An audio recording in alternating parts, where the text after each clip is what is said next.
ওয়ালাইকুম সালাম। আপনি কি রাজার আব্বা কথা বলতেছেন? আচ্ছা আচ্ছা আচ্ছা। এখন আপনার ছেলে তো দুবাইয়ে গতকালকে মারা গেল, আপনি জানেন, অলরেডি খবর পাইছেন, আমরা বলছি, ঠিক আছে না?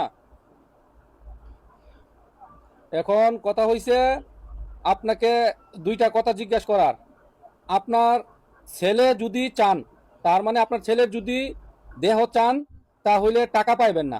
আর যদি বলেন যে আপনার ছেলের দরকার নাই, টাকার দরকার, তাহলে অনেক টাকা পাইবেন। এখন কথা বুঝছেন না? আবার কমু, আপনার ছেলের দেহ যদি চান, মানে আপনার ছেলের লাশ চাইলে লাশ পাইবেন, টাকা পাইবেন না। আর যদি টাকা চান, অনেক টাকা পাইবেন। আর আপনার ছেলে লাশ এই দেশও দাফন করে দিব। এখন আপনার কোনটা দরকার?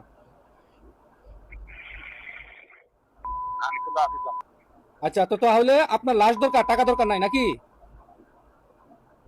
আমি বাসায় যাইতেছি, আমি সবার সাথে বুঝতে রেখেছি। আচ্ছা আচ্ছা, আপনি সবার সাথে বুঝে তারপরে আমাদের জানান। আমি আবার আপনার কতক্ষণ পরে কল দিতাম? আধা ঘন্টা পরে না 1 ঘন্টা পরে? আধা ঘন্টা পরে দিয়ে দেবো। ওকে ওকে ওকে ওকে ওকে। আপনি কি কাউকে চান নাকি? জি জি জি জি জি জি কেন ভাই? জি জি জি জি জি।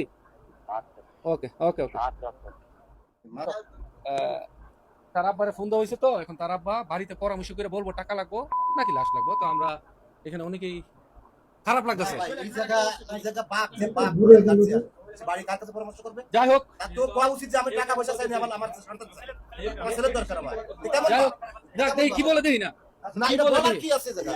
এটা কেমন ভাব? দেখ, কার- তোর বাপ না কলঙ্ক? আচ্ছা দেখ, এখন পরামর্শ করে দেখি তার পরিবর্তে কি বলে। খারাপ লাগে ভাই।